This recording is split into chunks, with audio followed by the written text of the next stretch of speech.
Bismillahirrahmanirrahim. Assalamualaikum warahmatullahi wabarakatuh. Alhamdulillahirabbil alamin wa bihi nasta'in ala umuri dunya waddin. Allahumma shalli ala Muhammad wa ala ali Muhammad. Syukur alhamdulillah kita ketemu lagi, berjumpa lagi lewat dunia maya dalam mata kuliah Ulil Albab, dan pada pertemuan kali ini kita akan membahas tentang genealogi intelektual Islam. Saya berharap kita semuanya dalam kondisi sehat, walaupun kondisi sekarang belum memungkinkan kita untuk bisa ketemu langsung. Tidak menutup dan tidak merintangi kita untuk tetap belajar, karena belajar adalah tradisi kita, tradisi umat Islam untuk terus menuntut ilmu. Karena sesungguhnya peradaban Islam adalah peradaban ilmu pengetahuan. Nah, ini dia yang menjadi kegelisahan kita. Padahal umat Islam lah yang menjadikan contoh menyebarluaskan ilmu pengetahuan. Dan penemu-penemu Muslim juga dari penemu ilmu pengetahuan itu juga berasal dari umat Islam. Dan sekarang sudah mulai memudar bahwa Islam itu identik dan berkarakter ilmu pengetahuan juga sudah mulai memudar. Justru sebaliknya, yang terkenal hari ini Islam itu lebih dekat dengan kekerasan, lebih dekat dengan radikalisme, dan ini yang sangat kita hindari. Kita kembalikan tradisi ini menjadi tradisi ilmu pengetahuan. Orang melihat Islam itu adalah melihat ilmu pengetahuan. Oleh sebab itu, mari kita mulai dari kampus kita dengan mata kuliah Islam Ulil Albab, mengenalkan kita semuanya dengan mata kuliah Ulil Albab ini, yaitu dengan mendekatkan kembali Islam dengan ilmu pengetahuan. Dan adik-adik semuanya, walaupun di sini baru, mari kita kenalkan dan mari kita belajar. Ini tidak semata-mata karena ingin pekerjaan yang lebih baik nanti begitu lulus, tapi yang paling penting adalah nilai-nilai Islam. Kita berdakwah itu dengan ilmu pengetahuan. Dimanapun Anda bekerja, jangan lupa kita menyebarkan ilmu pengetahuan. Dan pada pertemuan kali ini, saya ingin menyampaikan tentang Ulil Albab ini dari sisi sejarahnya, terutama dari genealogi intelektual Islam. Tapi sebelum ke sana, saya ingin sampaikan keprihatinan saya. Mungkin juga bertanya umat Islam pada umumnya tentang ilmu pengetahuan ini. Sungguh, kalau kita lihat ilmu pengetahuan lahir dari umat Islam, tetapi hari ini hampir kita tidak terdengar bahwa Islam itu ada di ilmu pengetahuan.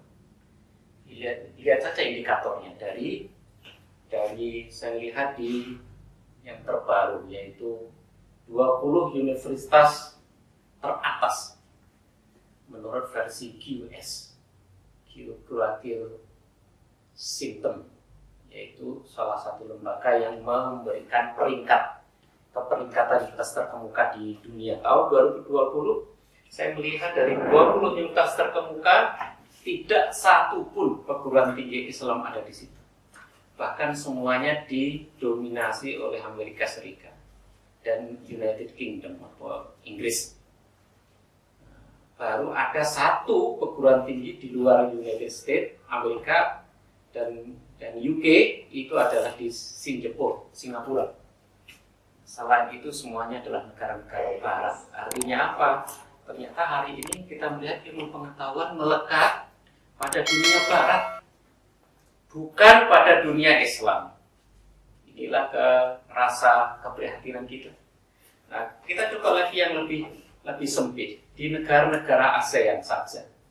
Ingat, Indonesia itu terkenal di antaranya karena kita menjadi masyarakat Muslim terbesar di dunia. Bahkan kita terkenal menjadi negara Muslim demokrasi terbesar di dunia. Kita lihat apakah ilmu pengetahuan juga melekat pada diri orang-orang Indonesia. Ternyata tidak juga. Kita lihat di perguruan tinggi di ASEAN saja kita nomor 7.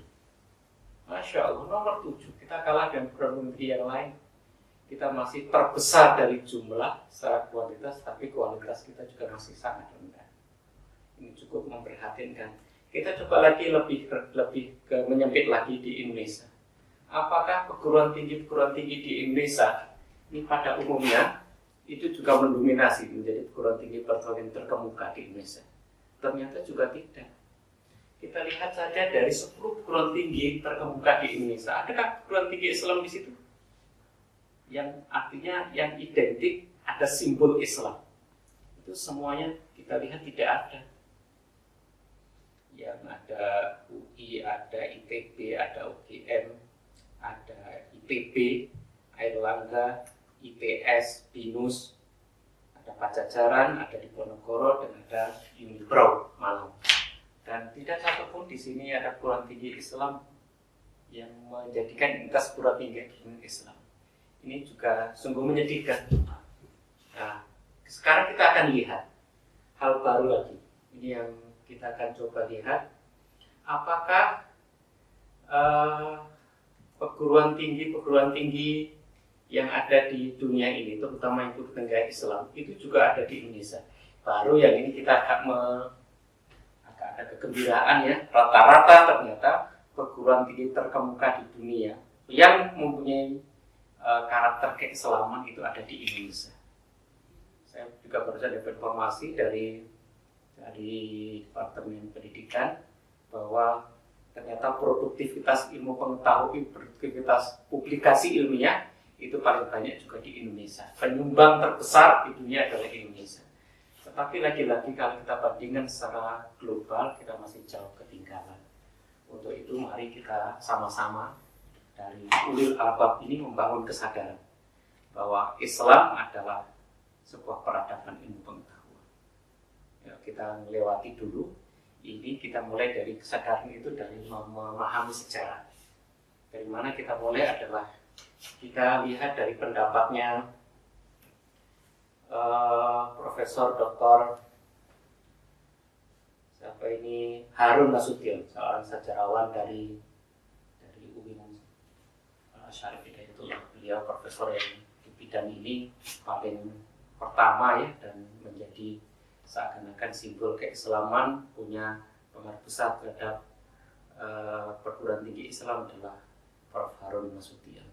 Kita lihat beliau coba membagi periodisasi tentang bagaimana genealogi intelektual Islam itu dibangun, mulai dari lahirnya umat Islam pertama sampai hari ini. Itu terbagi menjadi 3, yaitu mulai dari abad ke-7 sampai ke abad ke-13, berarti 7 abad pertama. Dan ini adalah abad keemasan Islam, lahir sampai lahirnya Imam Ghazali terakhir. Ini abad ke-13, dan ini merupakan abad keemasan, mulai Rasulullah, kemudian Khulafaur Rasyidin, kemudian Bani Umayyah, Abbasiyah, dan sebagainya sampai selanjutnya. Dan ini adalah abad keemasan kita. Disitulah ilmu pengetahuan semuanya muncul. Dan disitulah selama 7 abad atau 700 tahun umat Islam mendominasi dunia, termasuk diantara jadi ilmu pengetahuan. Ini kira-kira pada tahun 650 sampai 1250 Masehi. Nah, kemudian periode berikutnya adalah periode pertengahan, yaitu tahun 1250 sampai 1800. 7 abad berikutnya. Ini orang menyebutnya dengan abad ke-8. Dan kemudian 1800 sampai hari ini orang menyebutnya ini adalah abad modern. Tidak ada yang mendominasi. Siapa abad modern yang dominasi? Cuma dari 100 tahun terakhir ini, belum ada 100 dan 80 tahun terakhir memang dominasi barat sangat menonjol. Nah, kita akan lihat dulu di abad-abad pertama, yaitu periode Islam pertama, mulai dari era Rasulullah sampai abad 1250 ini. Kita akan lihat beberapa ilmuwan Muslim yang lahir di sini. Dan ingat bahwa yang paling menonjol dari keberhasilan ilmu pengetahuan pada era hari itu adalah tidak membedakan antara agama dengan ilmu pengetahuan. Artinya apa? Agama atau akidah itu sendiri, percaya pada Islam, percaya pada Allah, itu tidak terpisahkan dari ilmu pengetahuan. bahwa ilmu pengetahuan itu adalah produk dari keimanan orang Islam. Berbeda dengan hari ini, justru katanya kalau kita ingin maju, tinggalkan agama. Ini berbeda. Baru belum ada 1 abad sudah menjustifikasi seperti ini. Tapi yang kita lihat 7 abad yang lalu, di awal mulai Rasulullah, kelahiran Rasulullah, sampai keluaran Islam, sampai abad ke-13, Islam begitu luar biasa. Kita lihat ada banyak para ulama hadir di situ, pengembang ilmu pengetahuan. Ini di antara yang lahir pada era ini ya. Ini ada mungkin adik-adik juga kenal para imam mazhab. Itu juga lahir pada 7 abad pertama ini. Ada Imam Syafi'i, Imam Hanafi, Imam Malik, Imam Hambali dan sebagainya. Ini lahir pada abad ini. Dan pemikirannya pada periode ini begitu membahana, dan produk ilmu pengetahuan melalui kitab-kitab yang dikarangnya sampai saat ini kita juga masih menikmatinya, bahkan menjadi buku-buku rujukan dalam pengembangan ilmu-ilmu keagamaan.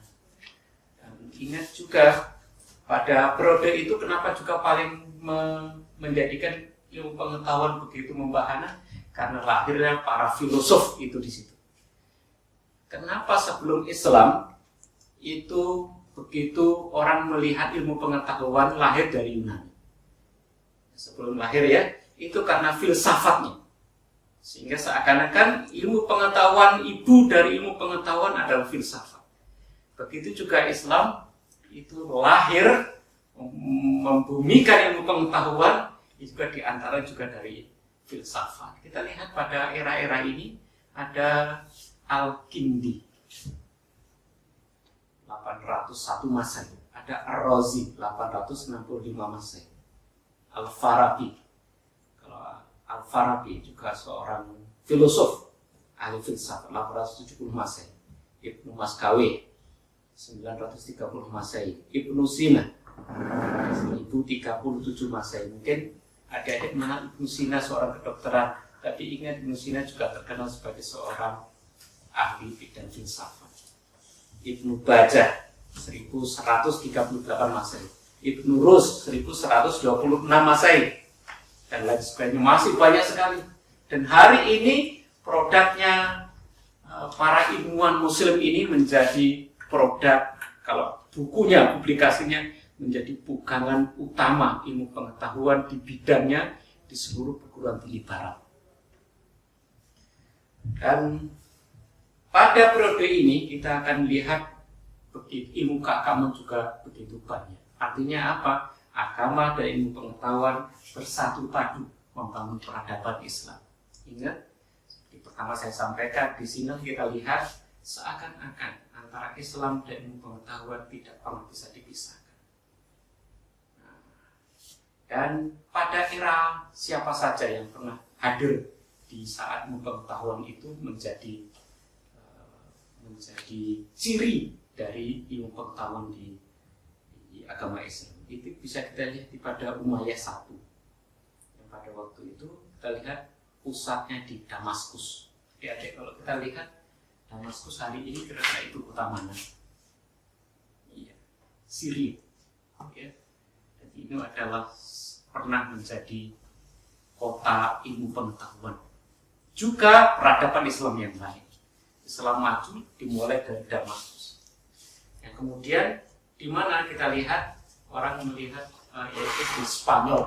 Orang kalau melihat Andalusia, itu sebenarnya adalah Spanyol. Dan ini juga pada era Daulah Umayyah.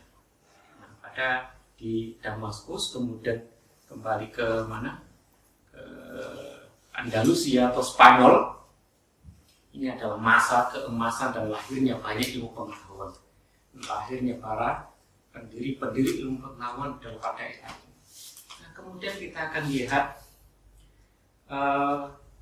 periode berikutnya itu adalah periode pada Abbasiyah. Dia tidak mengambil ibu kota di Andalus, sangat jauh ya, ini di benua Eropa, atau di Damaskus, tetapi ini ibu kotanya di Baghdad. Baghdad kira-kira di mana ya hari ini? Yaitu di Irak ya, betul. Mungkin orang hari ini melihat Irak itu seakan-akan dari medan peperangan. Nah, tapi pada dasarnya Irak adalah dalam sejarahnya, situlah sumber orang penuntut ilmu adalah di Irak. Seakan-akan pada waktu itu seorang ilmuwan kalau nggak pernah belajar di Baghdad, itu seakan-akan belum mendapatkan ijazah untuk bisa mengajar di tempat-tempat bergengsi. Akhirnya Baghdad itu dikenal dengan negara 1001 malam. 1001 malam itu karena kenapa? Banyak menara dan banyak kubah-kubah, seakan ada 101010. Itu juga menggambarkan tentang hidupnya suasana Baghdad menjadi pusat ilmu pengetahuan umat Islam pada waktu itu.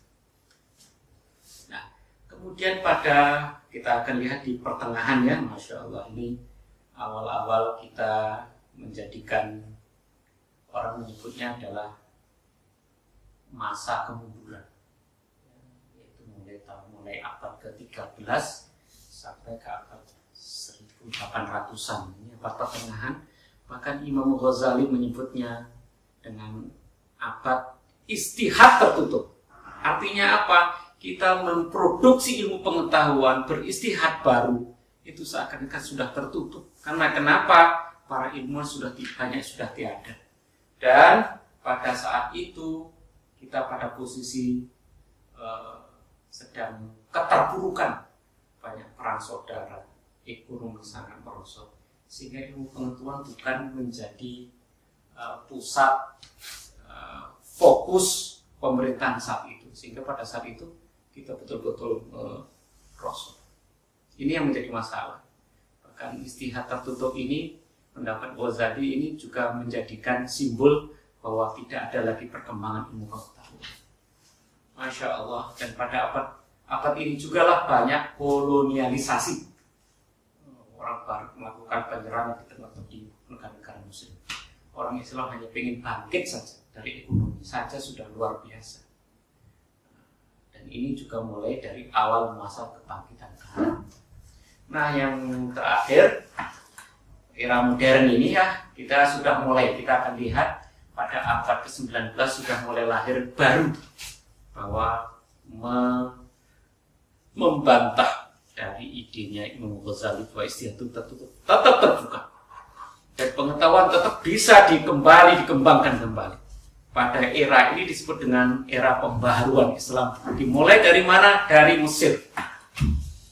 Ingat bahwa perguruan tinggi terbesar dan pertama kali lahir, orang menyebutnya adalah protein, yaitu Prode Mesir, yaitu pada abad ke-19 ini. Masya Allah, banyak yang lahir pada abad ini. Di antaranya adalah ada Muhammad Abduh, ada Muhammad Rashid Ridha, Fazlur Rahman, Jalaluddin Al-Afghani.